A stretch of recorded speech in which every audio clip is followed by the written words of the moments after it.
আমি নিজের চোখে মাকে খারাপ কাজ করতে দেখলাম। এই ভিডিওটা পুরো দেখলে নিজেকে ঠিক রাখতে পারবে না।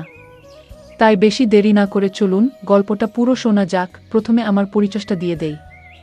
আমি শ্রাবন্তী, থাকি বরিশালে। আমি, বাবা আর মা, এই নিয়ে হচ্ছে আমাদের ছোট সংসার। একদিন পুলিশ এসে লোন খেলাপের দায়ে আমার বাবাকে ধরে নিয়ে গেল।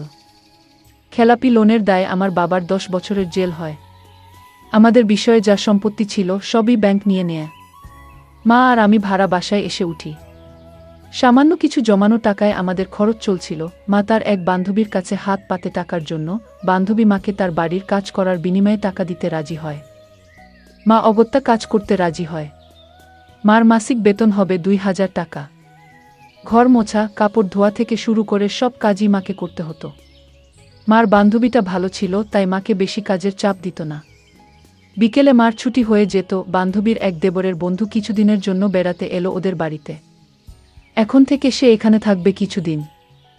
লোকটির বয়স 30-এর মতো হবে, এখনও বিয়ে করেনি। মাকে সে খুব পছন্দ করল। মায়ের মতো মহিলা ঘরের সব কাজ করছে জেনে সে দুঃখিত হলো। আমি তখন একটা কাজে শহরের বাইরে ছিলাম 2 দিনের জন্য। মার বান্ধবী ও তার স্বামী রাতে বাড়িতে ফিরবে না জানিয়ে দিল মাকে। তখন বাজে বেলা 1টা। মার রান্না বান্না হয়ে গিয়েছে। মা লোকটাকে বলল, আপনার খাবার টেবিলে দিয়ে রেখেছি, আমি আজকে চলে যাব, ওরা বোধহয় আজকে আসবে না। লোকটা বলল, আরে বসো না, দুপুরে একসাথে খাওয়া যাবে, তারপর না হয় একটু গল্পগুজব করলে আমার সাথে। আমি একা ব্যাচেলর মানুষ। মা বলল, বিয়ে করছেন না কেন? লোকটি বলল, তোমার মতো মেয়ে পেলে করে ফেলতাম। মায়ের বয়স 40 হওয়া সত্ত্বেও লোকটা মাকে তুমি করে বলল। সে বলল, সত্যি রেহানা, আমি তোমাকে বিয়ে করতে চাই। রেহানা আমার মায়ের নাম। মা বলল, কি বলছেন? আমি বিবাহিতা, বয়সে আপনার থেকে অনেক বড়। আমার স্বামী জেলে, আমার মেয়ের বয়স 20 বছর। সে বলল, আমি এত শত বুঝি না রেহানা, তোমাকে আমার চাই। তোমার স্বামী তার বাকিটা জীবন জেলেই পার করবে। তোমার মেয়ে এখন বড় হয়েছে, নিজেরটা নিজেই ভালো বোঝে।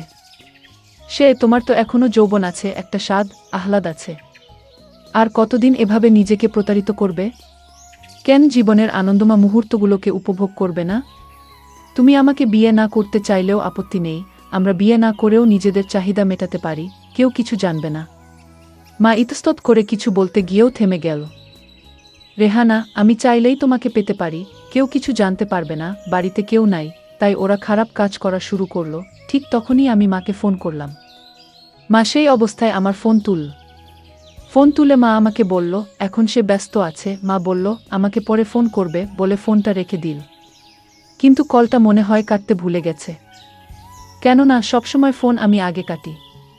ফোন চালু থাকার কারণে আমি বিভিন্ন রকম খারাপ শব্দ শুনতে পেলাম। আমি নিজের কানকে বিশ্বাস করতে পারছি না। তখন আমার কাছে পুরো ব্যাপারটা ক্লিয়ার হয়ে গেল। মা কোনো কাজে এখন ব্যস্ত। আমি বুঝে গেলাম মা এতটা নির্লজ্জ হতে পারবে, আমি কল্পনাও করতে পারিনি। আমি ফোনটা কেটে মা স্বাধীনতায় হস্তক্ষেপ না করে, আমার মনে হলো তারও একটা জীবন থাকতে পারে, তার অধিকার যাই হোক। আমি আর কিছু না বলে কলটা রেখে দিলাম। ওরা বিকেল পর্যন্ত এক নাগাড়ে খারাপ কাজ করল। তারপর বিকেলে মা খাবার গরম করে দিল। আবার লোকটা খুব খুশি হয়ে মাকে ধন্যবাদ জানালো। মা সন্ধ্যার দিকে বাড়িতে ফিরল, কিন্তু আমার মনে সবসময় খারাপ চিন্তা হতে থাকে। কোনো কাজ ঠিকমতো করতে পারছি না। তাই আমি পরের দিন বাড়ি ফিরলাম, কিন্তু মা আমাকে দেখে খুশি হলো না। মা বলল, তুই ঠিক আছিস তো? আমি বললাম, হ্যাঁ মা। প্রতিদিন তার বান্ধবীর বাড়িতে কাজে যেত আর ওই লোকটার সাথে খারাপ কাজ করে রাতে বাড়ি আসতো। এইভাবে কেটে গেল কিছুদিন। আর যতদিন যাচ্ছে মার বিলাসিতা দিনে দিনে বাড়ছে।